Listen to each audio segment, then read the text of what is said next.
What's up, everybody? My name is Godzi, and welcome back to some more Umineko When They Cry questions arc. Last episode, I ended in a pretty shitty place, and I'm sorry, but the ceremony has begun, and Kinzo's taking a very central role in it, I guess, kind of acting as Beatrice this time, as he summoned the 3 Chester sisters. Yeah, apparently there's 3 now, so I think I'm probably right about the 4th one existing, and being represented by those dolls. And he also summoned this weird person here, Gaap. And I guess he also has access to all of the goats in the 7 Sisters of Purgatory. Interesting. So, oh, those are the Chester sisters. Yeah, yada yada yada yada yada. All 3 of them are there. So let's read Miss Gaap's thing here. One of the 72 great demons, also Beatrice's friend. When a magician demands it, she grants the ability of instantaneous movement. Well, okay. She uses this extraordinary power for playing pranks mostly. Her speciality is hiding keys and bags during busy mornings. Keys might be that might have something to do with this later on. However, in the context of closed room mysteries, this power becomes an ultimate weapon that can easily strike a finishing blow. Her queen bee strikes are likely to pierce any and all detectives, forcing them to surrender. Detectives? What? Okay, this freaking song that's playing is kind of weird and eerie, but it's good, whatever. Not much different from the other stuff we've had in this game, but it seems more, like, regal, I guess. But also freakier, I guess. Definitely fits witches. Why did it start playing when Gaap appeared? Whatever. So, let's get back. What was said right before this? Ah, yeah, that was Kinzo saying that. Okay. So, let's end dog barking. Already, I can't get 5 minutes into any video without her barking. Whatever, let's get into reading. What kind of voice should I give you? Like, a more, like, gritty type voice, I guess? I don't know. Gritty, but still, like, regal sounding. This is one hell of a place you've summoned me to. Did you call me to clean up this blood-stained room, Goldsmith? The literally devilish woman, wrapped in a venomous, ominous costume, looked at the scene, which should have made her cover her eyes, and twisted her mouth in a grin. To summon you for such a reason would be like using a cashmere muffler to mop the floor. It's been a long time, Gaap. To think that a great demon such as yourself has finally appeared on this island. Perhaps this island is finally submerging completely into fantasy. This all-star cast is even more surprising than the gruesome state of the room. Full 3 Chester sisters, the great demon Ronove, the great witch Virgilia, and even me. What's going on? Is this pandemonium? Are you trying to start a concert from hell or something? I see. As a conductor for that, I couldn't think of anyone better than you, Goldsmith. I will have your assistance as facilitator in the completion of my ceremony to resurrect Beatrice. You have no objections to my summoning contract, correct? Of course not. There's no way I can resist the subordinating power of the legendary great summoner Lord Goldsmith, who forced the famous great witch Beatrice to do his bidding. And off goes the heater. I forgot to turn it off. I'll assist you, although I will of course ask a fitting price. So, what's my first job? Okay. Capture the cowards who made it through the first twilight. Fortunately, there are still 7 here, aren't there? Nanjo, Shannon, Cannon, Goda, Kumasawa, Kyrie, and Kraus. Oh, if these 7 are all offered as sacrifices, that's exactly 13 people! Until it's time for the second and later twilights to be carried out, throw them into the cage of sacrifices. The second twilight, though, that's the only one with a really specific rule, because the others just all have to be, you know, people dying. Because the 1st, 4th, 5th, 6th, 7th, 8th, Does someone have to die on the 9th? I don't think so. They're all just regular, except with the 4th and onward, they have to be pierced with stakes in specific locations. But with the 2nd, they have to be people who are close, don't they? And out of those people, none of them would really fit, because it has to be, like, romantic or family, meaning, well, at least I know either Jessica or Cannon, no. Jessica or George is probably gonna die on the 2nd Twilight. Probably George this time, since they already did that to Jessica.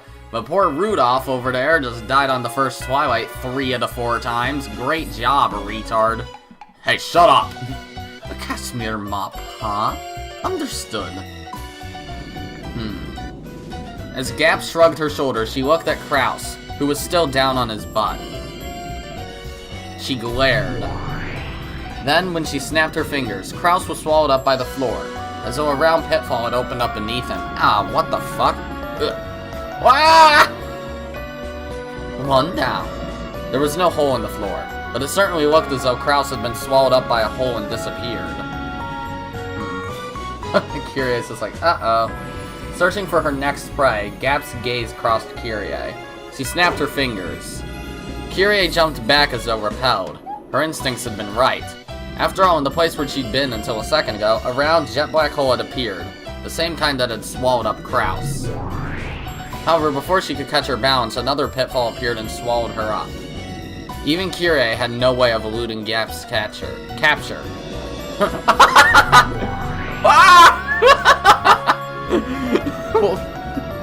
When she snapped her fingers again, a shocked Nansha was swallowed up by the floor and disappeared.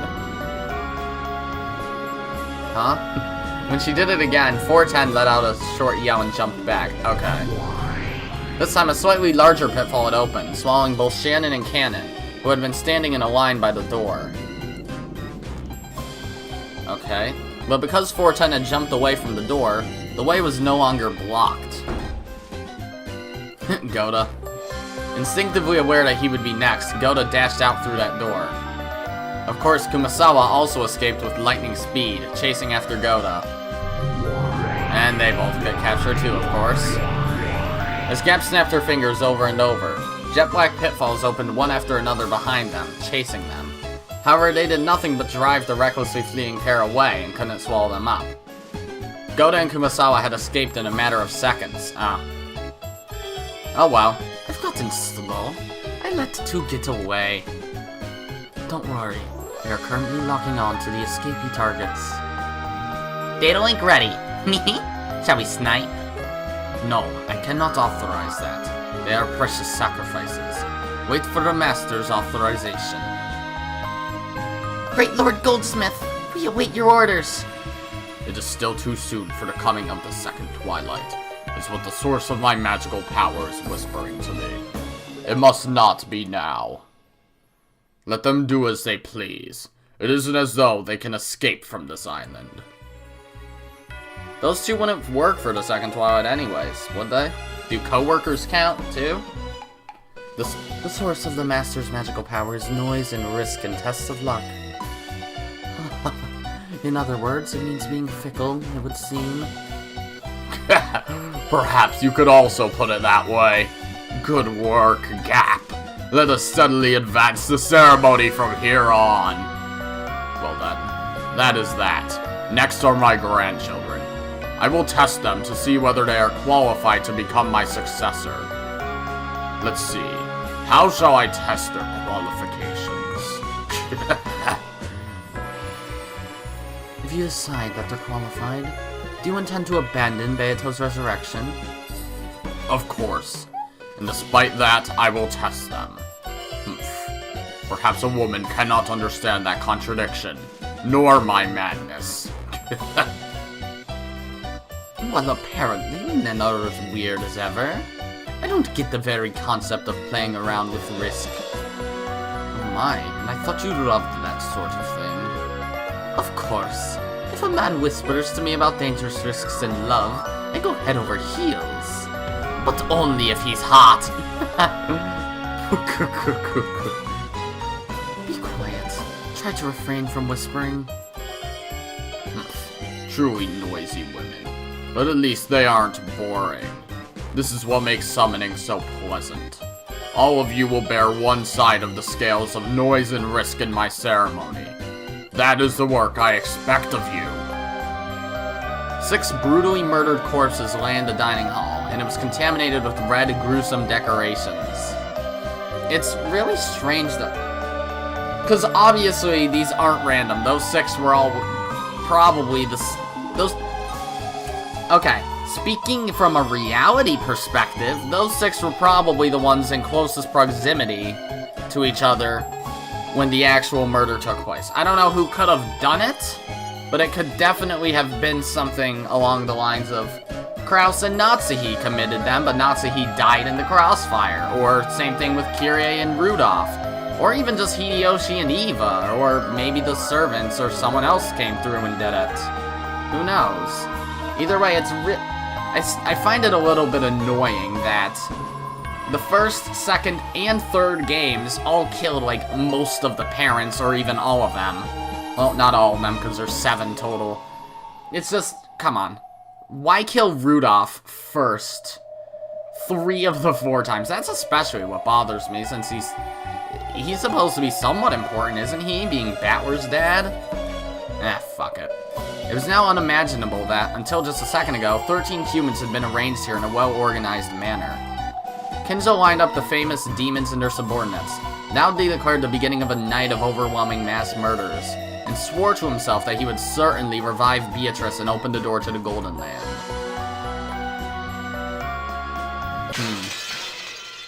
Oh, hello, Beatrice. Sorry to keep you waiting. Now the curtain finally rises on the first twilight. That Kinzo, I see he loves being flashy as usual. So, even that man who can be more persistent than anything when he follows you around, can shine so when on the stage. Damn. Always killing in a grotesque way as usual. Smashing half of their heads? The bad taste you witches and demons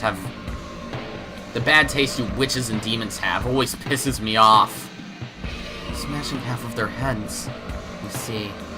So she's realized that, in the games up until now, that's been the most ideal method of killing. I guess so. That's been a pretty common one, just always their heads. Ideal? How is such a grotesque way of killing ideal? Oh, hi, Gaap. Isn't it, though? Try and remember the very first game. Yeah, everyone basically had their faces destroyed. Except for, like, I think Eva and Hideyoshi didn't. Kanon didn't. Kinzo was burnt to a crisp, so technically it was. And Natsuhi didn't, but every injury except for Kanon's was to the head, come to think of it. Well, every corpse had an injury to the head except for Kanon, is what I mean. Obviously, Genji, Kumasawa, and I think Nanjo? Yeah, those were the 3 that died in the parlor. They had, the stakes in their proper locations, but Kanon was the only person who didn't get his face or head hurt or damaged at all, which I don't know if that means he has something to do with that crime. I sincerely doubt it. I still think Shannon was acting alone, or as alone as she could have been, with the potential accomplices of Hideyoshi and Eva and Nanjo. Nanjo actually had to be one, given that theory. Whatever. So you're that new demon or whatever that just appeared. Damn. So does this mean that the witch's corrosion continued, and there are now even more creeps wandering around?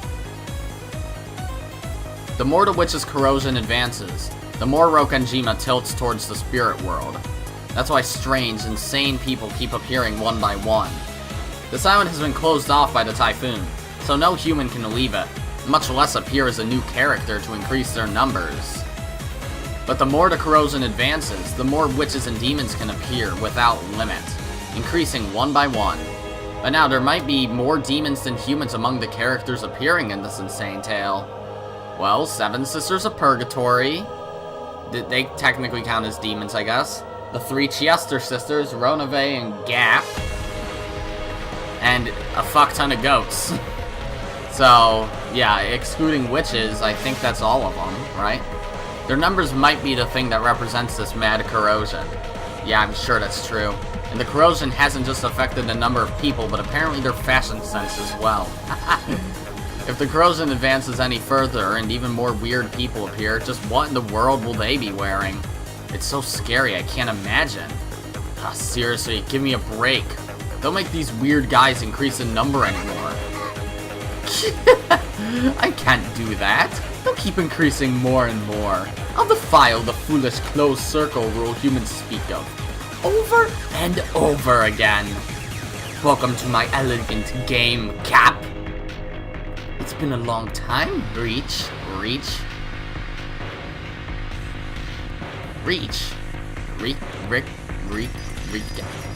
Beatrice. Oh yeah, because the Japanese friends, it's like Beatrice or something like that, so it's probably Riki, I'll just say Reach. Have you been well?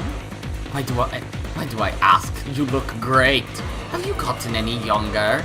You look 200 or 300 years younger than when I last saw you. I see. The demon grandfather had summoned and introduced as Gaap. Took a glance at me and then grinned as though she'd figured something out on her own. That smile felt openly obscene. I guess she's Beato's friend, which means she's gotta be a creep among creeps. By the way, they were saying something about a closed circle or whatever, but what does that mean? Serial murder mystery novels that occur in places isolated from the outside world, like Rokkanjima is now, are sometimes called closed circles. Since such a place is isolated from the outside, it's like a circle that's closed. Therefore, in general, the characters and suspects are limited in number. Having new suspect candidates added on one after another from outside the circle goes against the etiquette of mystery novels. In other words, the witch is probably trying to desecrate humans and the mystery genre itself. You're Gretel? See, you look like a wise kid. I love kids like you. You taste so sweet and tantalizing. Gross. Keep the jokes to your clothing. It's Devilish Pretty's newest, Jack the Ripper, Christmas Blood. Sorry for having a style that a country bumpkin from the human world couldn't understand, okay? That's something even Square Enix couldn't understand, to be honest. At least we know it's well ventilated. Why don't you add a gap to the head part as well? What a little air into your brain. Gaap is always sensitive to the fashions of the spirit world, but this year's fad truly is bold. I think I'll order one sometime. For you, Richie, I'd recommend Ali Gray, Alice in the Graveyard. Let's go to 666 sometime soon to look at the clothes. Is that a chain fashion store in the demon witch world? 666? That's pretty good, honestly. You should really drop by the spirit world every now and then. When this game is over, I'll be sure to do that. Still, your two opponents are pretty cute, Richie. Looks like this kid has figured out the meaning of the corpses with their heads half smashed. You know what that is, girl? Just now, she told me to remember the first game. What did that mean? Just what it sounds like. Remember the first Twilight of the very first game, just the first Twilight?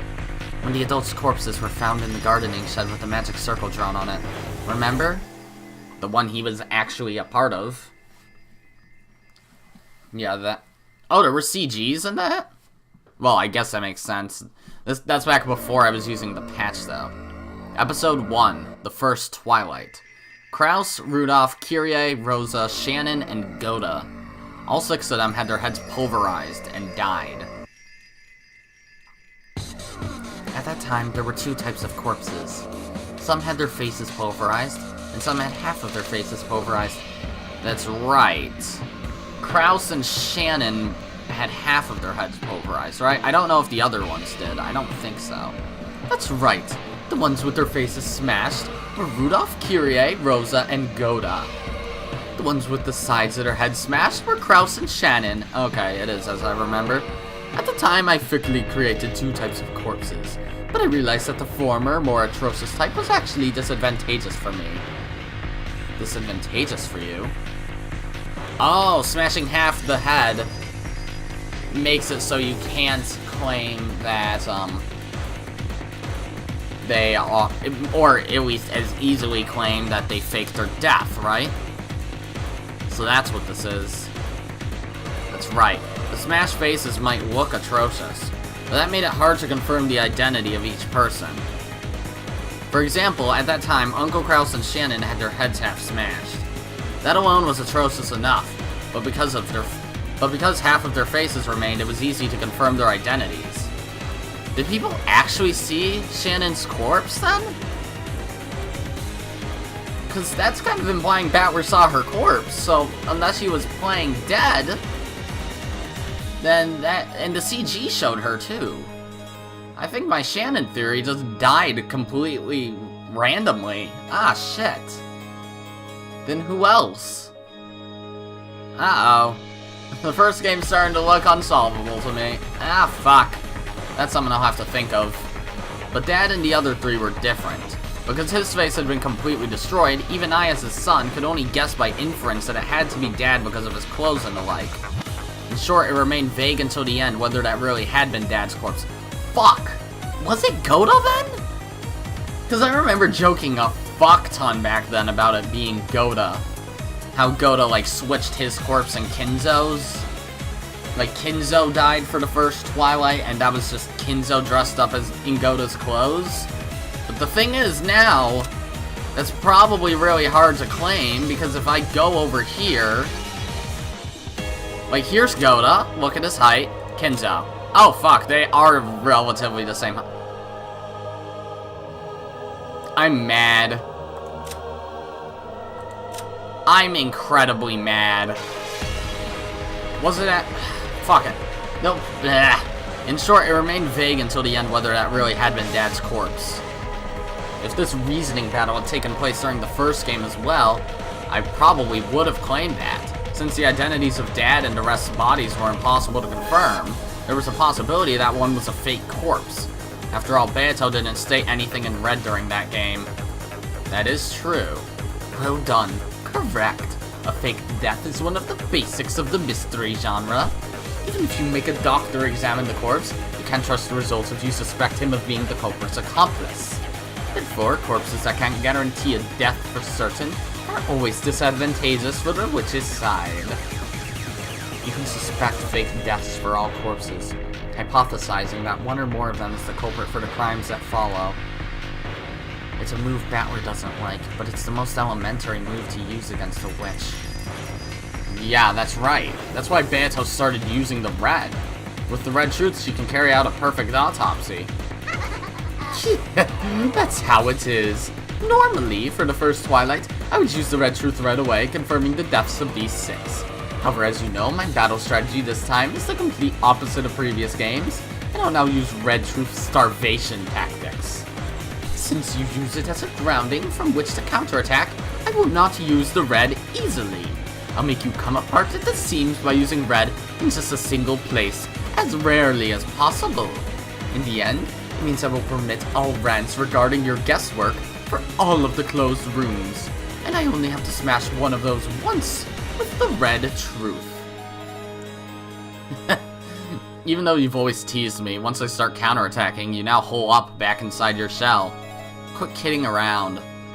At any rate, I do not want to use the red. I want to be stingy. I want to bully Battler. But how could I guarantee a death for certain without using red?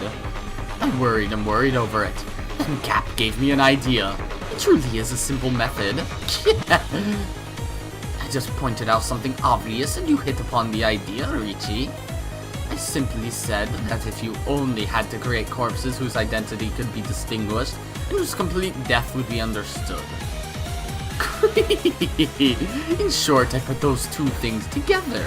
The face, which is necessary to distinguish their identity, and the pulverization of the head, the vessel for the soul, which is the perfect symbol of death. When I put those two parts neatly together, oh, wonderful. I came up with the perfect answer of corpses with their heads half smashed. I'll bet you love 2-colored bread and 2-colored ice cream. You're just like a greedy kid. 2-colored bread? Ice cream, I guess, makes sense since Neapolitan. How do you make 2-colored bread? At any rate, Even if half of their heads are smashed, we shouldn't assume that they're dead at this point in time. I get it. Since Beto is trying to act tough and is refusing to say anything in red, we've got to suspect everything. Of course, I'm definitely not going to swallow the theory of magical mass murder by the Chester Ass Sisters. Oh god. You should have gotten prudent. If this were the first game, you would have swallowed everything. I wouldn't have anything less from a rival. Since there is fortunately no red now, he can imagine whatever he wants and reason over and over again as he likes. At the very end, the very sweetest spot, I'll cut him down at once with the red truth. Gaap doesn't look like she has a crazy face. She just kind of looks like, yeah, my friend is crazy, but I'm relatively sane. Well, she probably will go fucking bonkers at some point. That only stands to reason, doesn't it? Donde estás? I don't know who this would be. Silent. Black. Cold. Painful. Rosa! Oh, yeah, we're back. Are we in the past again? Okay, I didn't know we'd be doing this throughout the ceremony. Rosa regained consciousness bit by bit. And the first thing she thought was that it would have been better if she hadn't. Or did she not actually die for the first Twilight? I find that really hard to believe. After all, with her body this cold and hurting, the pain grew the more her consciousness returned. It felt like she'd been sleeping on ice-cold marble in the darkness, lying face down for a long time. This is why I always tell myself, even if it's just for a nap, I've got to at least grab a sofa. No, we're probably in the past. I know that if I naively try to close my eyes for just a second, and end up sweeping on the floor or in the study chair, it'll hurt my body later and make things difficult. Since I slept on such a cold and hard floor, even my bones are ice cold. Since I slept on such a hard and cold floor, the half of my face pressed down against it hurts a lot. Ha! If I were to look in a mirror right now, I'm sure I'd see an embarrassing mark. I didn't think that just rubbing it would make that mark disappear, but I stroked the hurting side of my face anyway, trying to smooth it over. What? Rose is a witch, isn't she? Oh my fucking god. Of course. She died, but now she's here. Great. I wonder where this is. That's probably why her face hurts, too. I thought it was pitch black, but it looks like it isn't. After all, I can faintly see my own body. Without a doubt, there was some source of light, but even if I looked up at the ceiling or else the sky, there was only an expanse of blackness and I couldn't see a proper light. Maybe look harder, because there's a fucking chandelier right there. My body alone was slightly lit, whereas everything else was sunk in darkness. That's what this world was like. It's almost as though Rosa alone had been abandoned in a forgotten world. As her mind grew clearer, she started getting nervous about why she was all alone in a lonely place like this. When she was about to call out, asking if anyone was there, she heard the patter-patter of footsteps coming towards her. They were light footsteps, so she thought it was probably a kid. Uh-oh. She didn't sense anything disturbing, so she wasn't afraid. But they also weren't Maria's footsteps. Oh, never mind.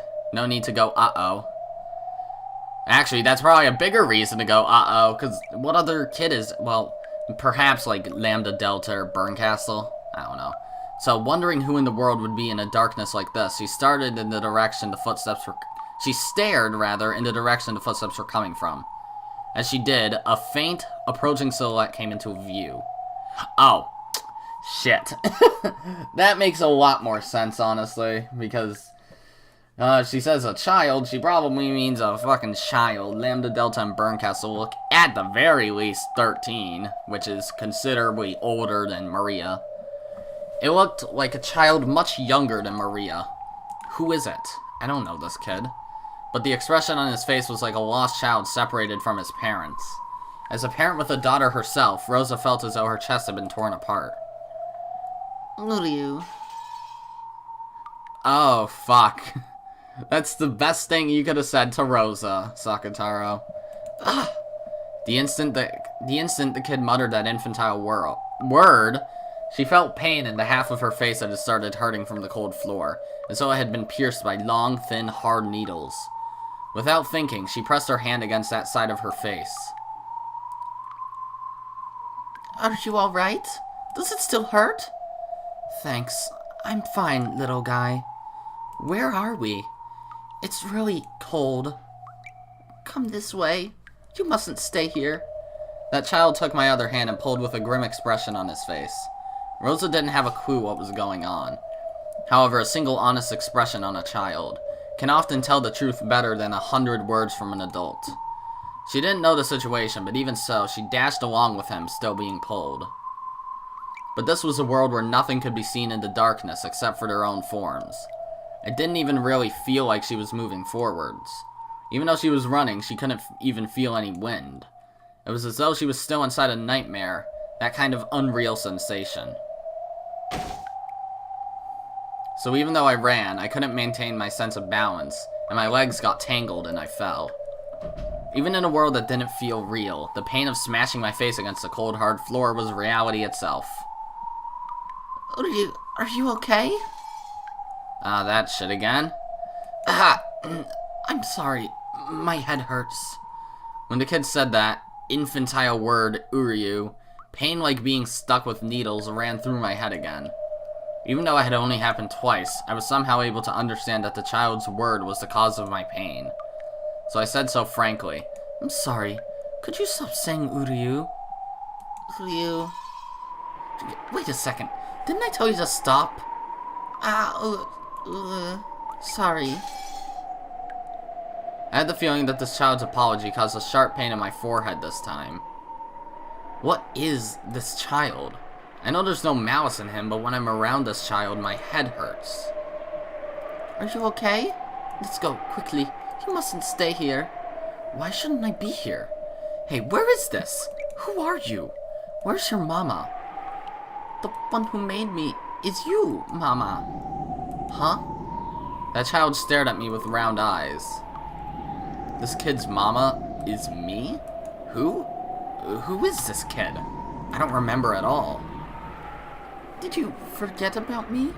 You made me, right? Wait a second, stop kidding around. Maria is my only child. That's right, where's Maria? Where is she? Maria? I suddenly grew nervous about Maria not being there. Why am I all alone in a place like this? Where's Maria? I'm only able to be me because Maria's there for me. Maria's here, but she's not Maria now. It's better if you don't meet with her now. It's better for your sake, and Maria's as well.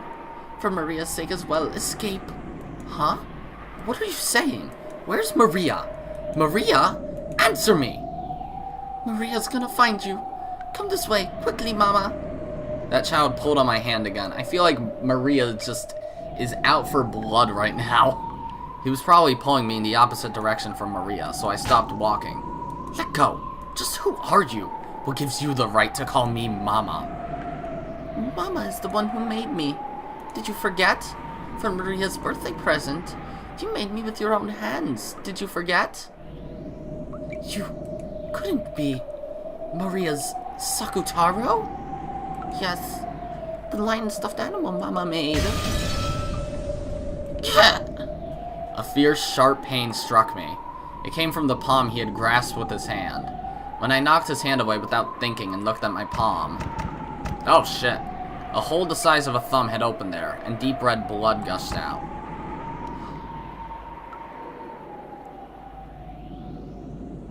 Oh. Maria wants to tear her apart, just like she did to Sakutaro, doesn't she? Well, this is fun. Time for Rosa Gorefest number 4?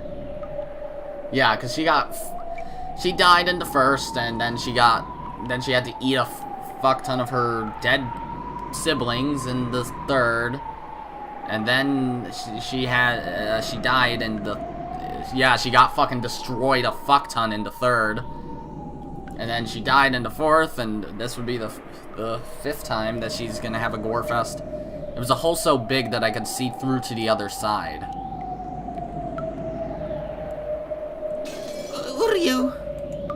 Are you okay? Are you okay?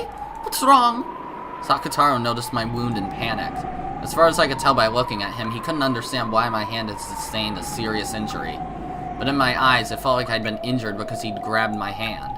Regardless of whether there was malice in him, I understood that this child was something that would do harm to me, and he instantly seemed eerie. Go away! You have nothing to do with me!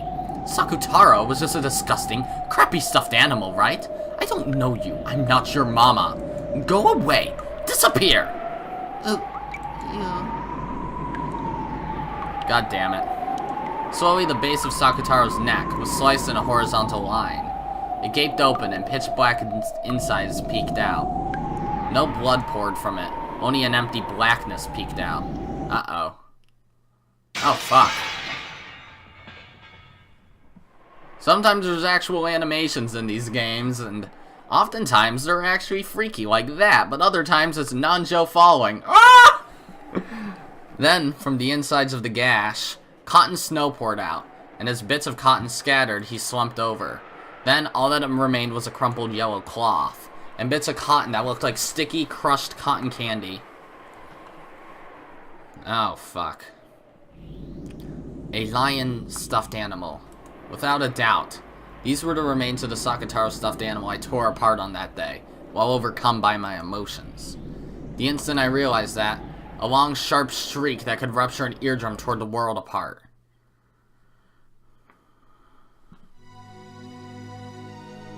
Oh. We're back here, okay. Ah! Sakutaro! Sakutaro! Ah! Ah! It's difficult to do crying and screaming, but whatever. Like a flood from a broken dam, or like a broken TV, Maria cried out in a high-pitched voice. Her voice, which made the ears throb, brought out two emotions in me. One was regret. Yeah, I was overcome by my emotions and went overboard. It was a mother's desire to kneel down right away, hold Maria's head, cry with her, and apologize. And in actual fact, I did that right away. I held Maria's head and apologized, crying, but Maria didn't stop crying. On the contrary, she rejected me, the one who had torn her closest friend apart, and pushed me away forcefully with both hands. I'd been on my knees in an unnatural position, so I fell backwards easily. Maria scraped together the yellow scraps of cloth and cotton bits, buried her face in them, and cried even more. Watching that, another emotion welled up. It welled up rapidly, and then it burst. After all, she refused to make up with me even though I'd apologized, and there was nothing else I could do now anyway, and it was all Maria's fault in the first place. Since she's too busy playing with stuffed animals all the time like this, she can't make any friends, and that's why people treat her like a freak.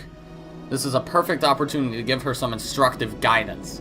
After all, it's not like I was pampered all the time. Oh, okay.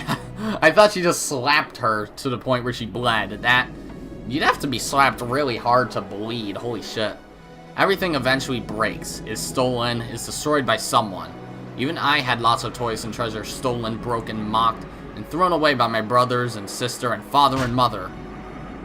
But when I cried about that, well, I might have shed a few tears. Not once did I sob like this and trouble my parents. Throw a tantrum, get mad, hit the floor and kick and make a racket. Even though I always wanted to, I thought I'd get in more trouble if I did, so I always held it back. It's because I held it back that I was able to become the wonderful adult I am now. that I don't know about you, but that kind of sounds like bullshit. Oh yeah, motorcycle gun. At that moment, I felt something strange. The same feeling as when you use a tool recklessly, and it finally breaks so that only the base is left. But I wasn't using a tool. I'd just been repeatedly hitting Maria's head with both hands. So I looked at my hands. What? From my wrists onwards, my hands had broken off, splintered, and disappeared. We're not back in the past. As though only that part of my arms had become ceramic. No, as though all of me from the wrists onwards had suddenly become ceramic, and had broken and fallen. They must have gotten filled with cracks because I hit Maria too much before falling off. After all, look, aren't both of my wrists lying smashed by my feet? Oh, yep, we're still here. Maria's gonna fuck her up, isn't she? There was no pain, but the shocking sight of my hands breaking off from the wrists onwards made me scream. What is this? What is this? My hands! My hands! My hands! Eek! Oh no. Has she made that face before? I feel like, yeah, she's definitely made some sort of dark expression like that before. But, big oops, Rosa. This way, you won't be able to hit me anymore. Ignoring my confusion, Maria spoke with an icy voice, slowly moving her hands away from her head, where they had been defending against my barrage. What's happening? My hands! My hands! What did you do, Maria?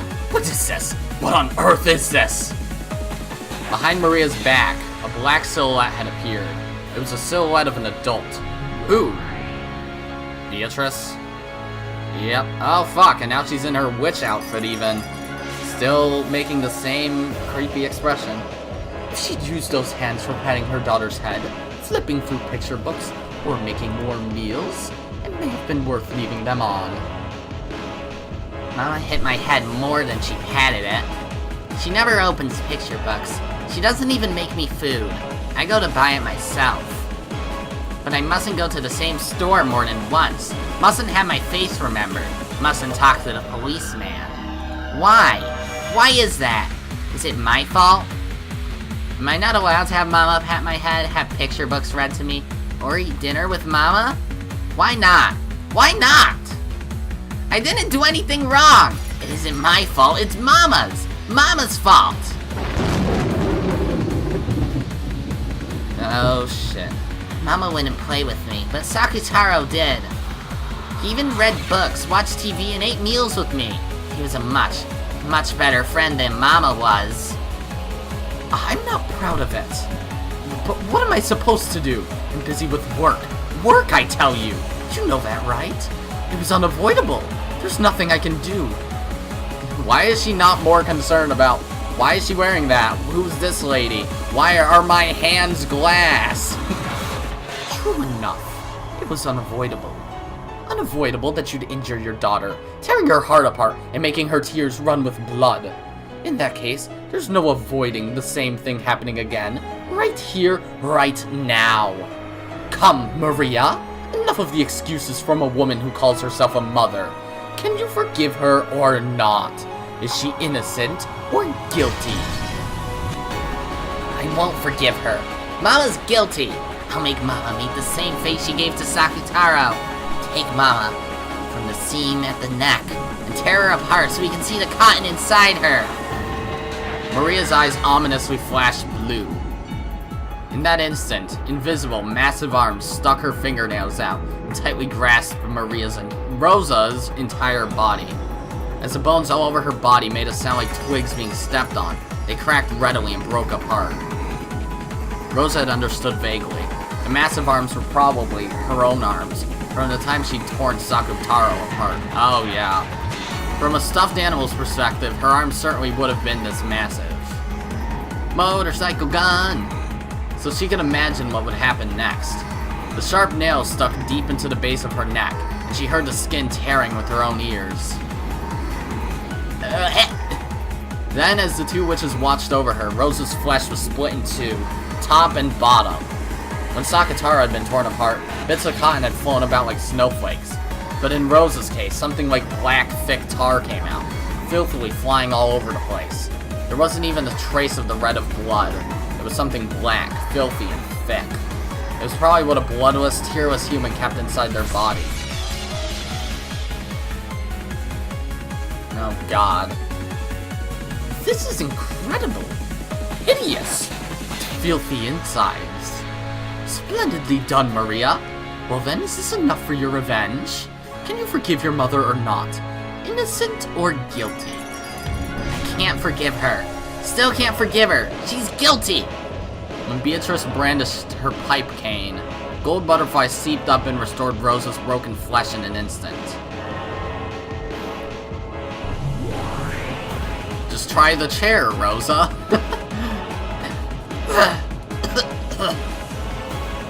Feel the depths of your sin, which cannot be repaid by a single human life, and remember your own great sin. Come, try and remember. Remember the scale of your sin. This is not good. Hello? Oh, hello? Is it Mama? When will you get home? I'm sorry. I'm busy with work today, so I'm staying over. Staying over for work again? Looks like work is tough for you again today, Mama. Yeah, sorry. I really am busy. We rolled up in the company the whole time. Can't even get a breath of outside air. Mama just can't finish her job quickly this time. Unless I give them a better design, I will be given another job. That's how tough this work is. So it'll just have to take some more time. Yeah, I understand. I'll be a good girl and watch over the house. So do your best at work, finish it quickly, and come back, okay? Thank you for understanding about Mama's work. I promise I'll buy a delicious cake tomorrow and take it home. I don't need cake. Instead of taking time to go to the cake store, I'd be happier if you came home that much sooner. Don't worry, I'll come back quickly, I promise. So let's have some delicious cake together. Let's drink delicious tea together. Let's read a new picture book together. Let's play with that wolves and sheep puzzle I bought the other day. Both of us together, I promise. Yeah, promise. I'll be waiting. Do your best at work, Mama. Oh, it's a lonely story, but isn't this mother-daughter love wonderful? With both looking out for the other. Do you see any problem with it, Maria? Rosa? I kept that promise, didn't I? The next evening, didn't I do as I promised? Buying a cake and returning earlier than usual? That's not it. I knew. That evening, a pay-on-delivery package came for Mama, but there wasn't enough money in the wallet. So I called Mama's company to ask what to do. I was told only to call at special times, but I thought it'd be bad if the package was something important for Mama's work. So I called. Then I was told that Mama had the day off. I was told that it had been decided long ago that Mama would have that day off, that she'd gone far away to play. I knew. The whole time, I knew Mama was lying. But you know what? Sakutaro scolded me, saying that it wasn't true. Every day, Mama was very busy with work. There was no way she'd abandon Maria and play. He said that the person who told us Mama had the day off must have made some kind of mistake. That's what Sakutaro said, so I believed it. I believed it! I love Mama. Love her! Of course, Mama says that she loves me. Yes, me too. I love you, Maria. Rosa let out a deep sigh. Maybe she felt the weight of her words. Then she set the receiver on the bedside phone down. The dark room made the starry sky on the ground below the window stand out even more beautifully. On the table in front of the terrace was a very cold wine cooler, and the one she shared a glass with was gazing at the scene below. You didn't tell your daughter you were on vacation? I'm assuming it's just some guy. I told her once, but she was so noisy that I decided not to tell her anymore. It's less work that way. If you were worried about your daughter, you didn't have to force yourself to put this in your schedule, right? But that way we'd never get our schedules to match. Didn't I say not to worry about that? The slender, middle-aged man, clad in a white robe, gave a small sigh. Rosa reacted instantly to that slight action. Come on, let's not talk about my daughter. It'd be a waste of this precious wine. I find you fascinating as both a woman and a human being.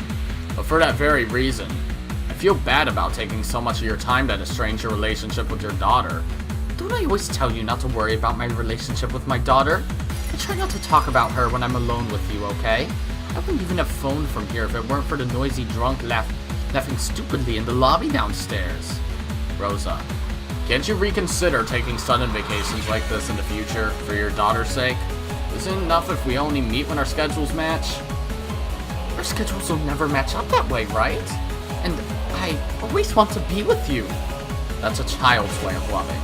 Loving between adults should be a little more stoic. Not being able to be with you for long periods of time makes me lonely too. However, I think we can enjoy more than enough adult loving during that limited time. So you're telling me to go be with my daughter more? Be a mother, not a woman? That's what you want too, right? You must also want to spend lots of time with your daughter. I won't run away. I'm trying to say that I think it's sad for you to sacrifice your daughter so you can prioritize your time with me.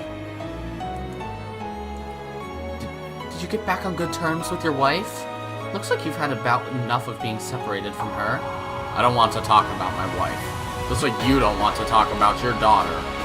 I'm sure you think single women with the children are a pain. I've never said anything of the sort before. Before someone finds out I have a child, they desert me. Even if I tell them not to worry about paying that child's living expenses, they all desert me. I thought you understood about my daughter, but I guess you don't like single women with children after all. That's not what I'm saying. I haven't started to dislike you, Rosa. I'm just trying to tell you to take better care of our daughter, something I know you wish for yourself. And I don't want you to hurt yourself by lying to her. That's all I'm saying. Liar? I just become a burden for you, right? Fucking hell, Rosa. It's not what I'm saying. No, I know. I understand.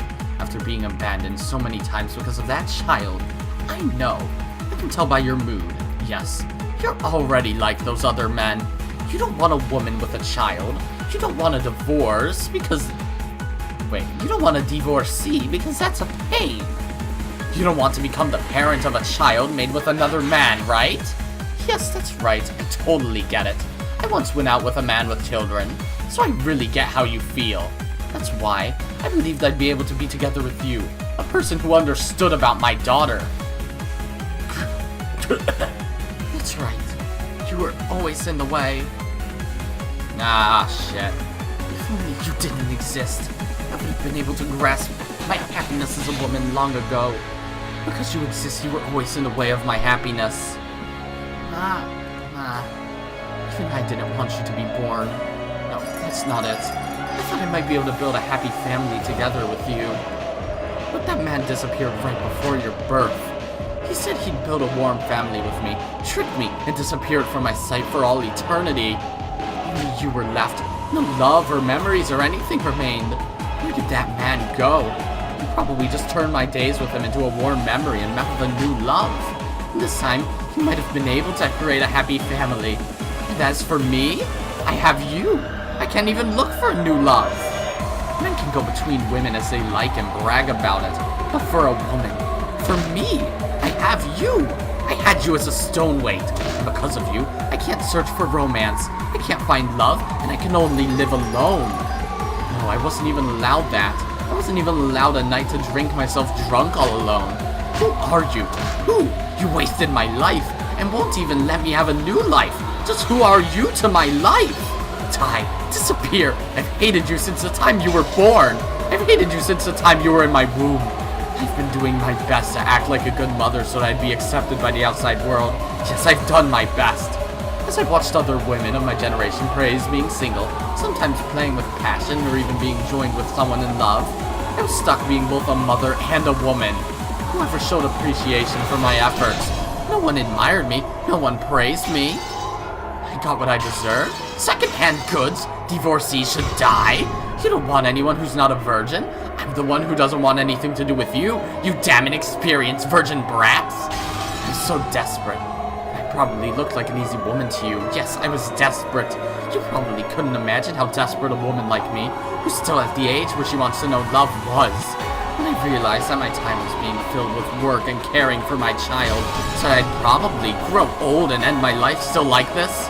Of course I hate your real father too, but we both share the blame for bringing about that catastrophe. I myself might have been persistent enough to make him run away, but the catastrophes after that were all your fault. When did I ever scold you for that? Never, right? The day after one man left me, when I wanted to drink myself dead drunk, was Parents' Day at your school. When I tried to hide my tear-stained eyes with heavy makeup, the way I felt when you said something off the mark and the whole class laughed at you is something that not only you, but probably everyone in the world couldn't understand. I hate you, loathe you, and until now, I've never really loved you even once. Screaming. I'm not gonna scream that loud, because then my mom would think I got stabbed or some shit. Maria's face was still stiff. If the words really had been blades, Maria's whole body would probably be stained red with fresh blood by now. Even after gaining the power of a witch and resolving herself to take revenge for Sakutaro, she couldn't stand these curses coming out of her mother's mouth. Uh-oh.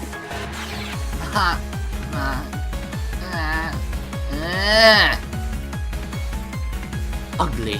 How ugly is a woman drowning in lust? Now you see this woman's true nature. Even I, as a witch who has explored the depths of evil, find this the most difficult to watch. Ah, Maria, now is the time to part from her. Smash the ugly lump of meat that calls herself your mother. It would be pointless for your pure soul to be bound by the chains between mother and daughter any longer. With your own hand, release your own soul now. You have now gained the tooth and claw to protect yourself. Oh, a CG. How you'll taste the pain that I had to go through. How I'll take revenge for those days of suffering. Who's laughing? Aren't you the one who's been hurting me? I'm the one who wants revenge. I should have done that before. Oh, that's Rosa. Aren't you the one who's been hurting me? I'm the one who wants revenge. I should have done that before you were born. If only you hadn't been born. Disappear. Ah! Oh, that shit again. As Rosa howled in a way that can only be described by the word splat, her upper body was crushed, and in an instant became something similar to a wrung, blood-stained towel. Be crushed. Can't forgive you. Can't forgive you. What filth. That form suits you. Even though Rosa's waist and below was standing normally, just the upper half of her body had been pinched, and that extreme contrast was bizarre. Then she fell over, but the instant she fell, her body was restored.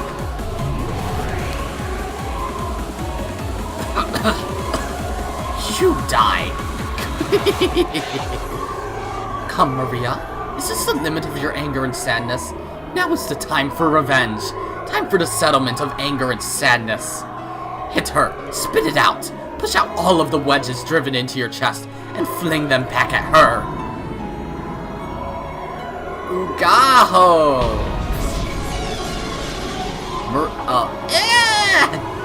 Maria's howl was adorned with the ugly sound of flesh and bone being crushed at the same time. As Rosa, who had foully insulted Maria, they spread eagle. A neat, perfect circle was cut out of her chest and crushed, as though her chest had been trampled by an invisible elephant. Her heart and her lungs and her ribs were trampled so mercilessly that they were completely indistinguishable. It might have symbolized the pain in Maria's heart up until today. So, Maria, are you satisfied now? Can you forgive your mother for her sin? Or not? Innocent or guilty? I can't forgive her. Not yet, not yet. Mama is guilty. Guilty, guilty, guilty. Can't forgive her. Indeed, how could this level of punishment compare to the bitter days you suffered through? Know it, Rosa. Come, try to remember. What form did you have? Revive in order to be killed. Be killed over and over, so that your sins can be purified. God damn it. When Beata waved her cane, the body was restored again, and Rosa sat up, coughing violently in apparent pain. She just always gets fucked over. First evil Beatrice did this to her, and now her own daughter is killing her over and over. And once again, she spat out curses rejecting Maria. You aren't Mama. You're a witch! Witch tormenting me and Mama! I won't forgive you just because you look like Mama. I won't forgive you! You're the witch, aren't you? Always reading creepy books and pretending to play with witches? You're the one who should disappear! Because of you, even I'm treated like a freak. Because of you. Because of you. If only you hadn't been born. Don't be born. I hated you since before you were born. Ah! Maria screamed. Was she unable to bear her anger and sadness? Or else had she been taken over by an indescribable emotion? It was surely a cry of hopelessness. And yet it was a reality that had to be accepted. Maria knew. She knew that she was thought of as a burden. But even though she herself had known that, she didn't believe it. She believed that her mother loved her, and had done her best to positively interpret several events that could have made her doubtless, trusting and clinging to her mother's love. But she had no one except Mama. Even so, she really did like Mama, and wanted to return to the days when she believed that Mama loved her. So I howled. I'll erase all of it. I won't accept it. I'll deny it. I'll deny the mother who says these things, the black witch who makes her say them, and the part of myself that can't forgive my mother. But I can't deny it. This is reality, fact, the truth, the answer. Motorcycle gunman. Without any mistake, this is absolute reality. Christ. Maria turned Rosa into a lump of meat over and over. Over and over in the dark world that reflected her heart, rang the ugly sound of flesh and bone being torn apart, which would make anyone want to cover their ears. Each time, Beatrice revived Rosa. She dragged her back into the world of endless torture, which could not be escaped from even by death. This was the true, deepest hell that the endless witch Beatrice could create. However, this world was not made endless by Beatrice's will, because every time Rosa turned into a lump of meat, she asked the same question to Maria. Are you satisfied, Maria? Can your anger forgive your mother yet? How can I forgive her? How can I forgive her?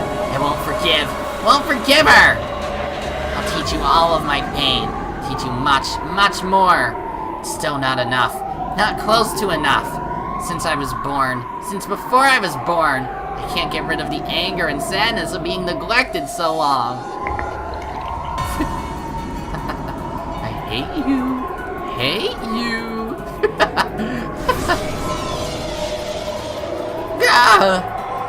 Revive over and over again. Return to a meat lump over and over again. In various ways, she crushed, smashed, beat, and tore to bits. Flying blood spatter and flesh turned the once pitch-black world into a world with mixed red and black. Maria's anger still hadn't calmed down. It was as though she was spitting out all of the suppressed rage from the time of her birth until today. If that all became poison to her heart, then would the repeated murder of her mother purify her soul? Would even this wasteful murder save her soul at least a little bit? This endless torture might have become a slight diversion from her sad, unrewarded life. After all, it seemed that she had finally been able to regain her smile. Learn it. Oh, here's the key hee. You, the source of my unhappiness. Learn it. Learn that what you're feeling is nothing compared to my pain. What's wrong? Why'd you stop laughing? Try and laugh.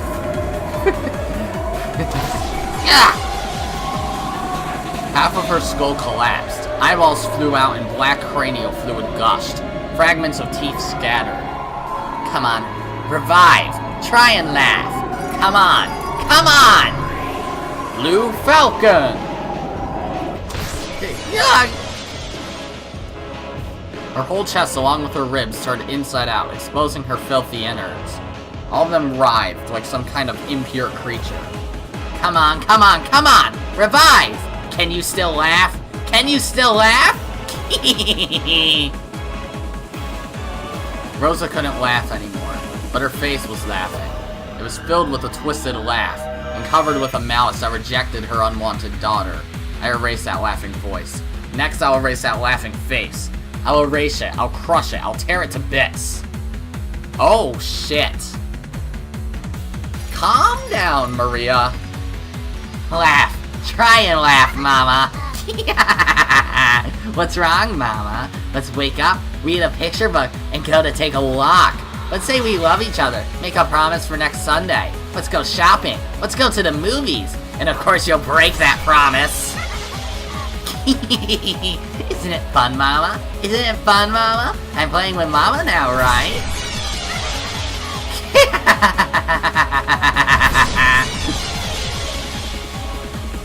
Jesus, calm down.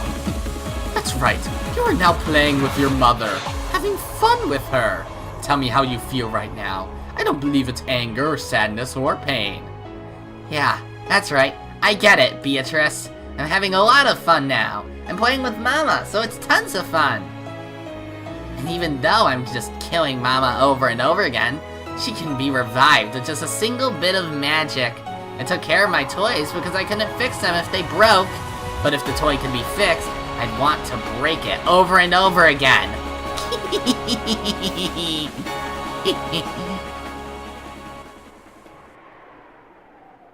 Oh, now what?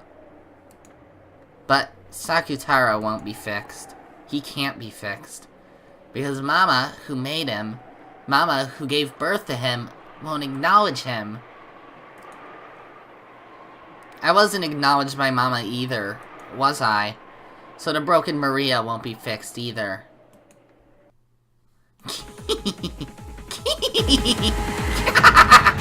Ah, it's fun. It's fun, Mama. Great, just a little intermission before we get back into her fucking hee shit. Since it's gotten so fun, I'm somehow starting to feel that I could forgive you. Hey, Beato, this is a very strange feeling. Why? Why am I starting to feel like I can forgive Mama? That enlightened state is only reached by witches who have gained the power to control life and death at will. You can kill at any time. You can revive her if needed. If that's a pain, then it's alright to kill her again.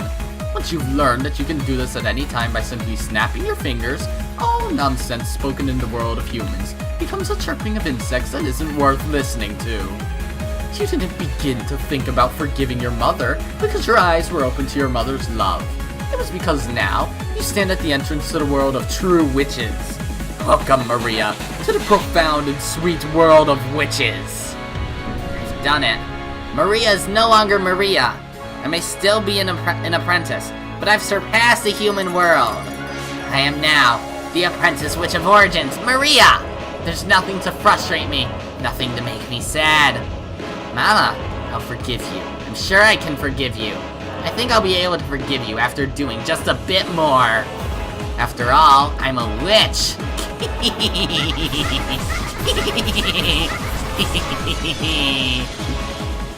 Oh my god. Calm the fuck down! Maria would probably forgive her mother eventually, after brutally murdering her countless times, graciously.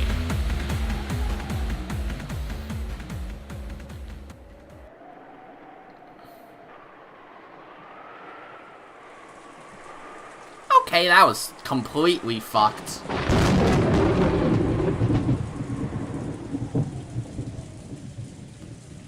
Okay, well, this is a good enough place to stop. So, that's gonna be it for this episode, guys. If you liked it, be sure to press the like button, and if you didn't like it, fuck you too. This episode was absolutely fucked. Whatever. Remember to subscribe, follow me on Twitter, and hit that notification bell to stay up to date on all my videos and stuff. And as always, my name is Godzi, and I'll see you all next time. Goodbye!